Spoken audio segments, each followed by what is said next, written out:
Think your home's too quirky or outdated to sell? Think again. Even hard to sell homes can become hot listings buyers can't resist. What?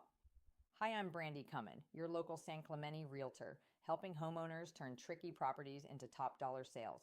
Buyers aren't always looking for perfection, they're looking for opportunity. The key?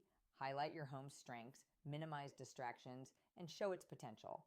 First, we assess cosmetic issues, functional upgrades, and layout opportunities.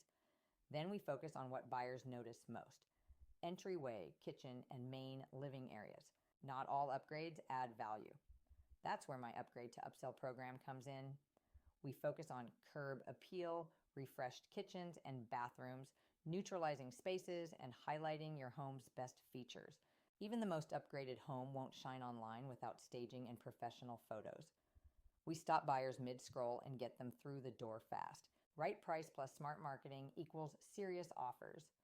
We combine market data, local insight, targeted ads, social media reach, including our global network platform to bring the buyers to you. This home, broken driveway, freeway noise, quirky layout, most agents would have passed. But we highlighted the backyard, refreshed lighting, staged every room, and it sold 50K over asking in just 3 days. A hard to sell home isn't a setback, it's an opportunity waiting to be unlocked. Follow me here and DM me or visit sellwithbrandi.com to see how we can maximize your home's value and sell fast.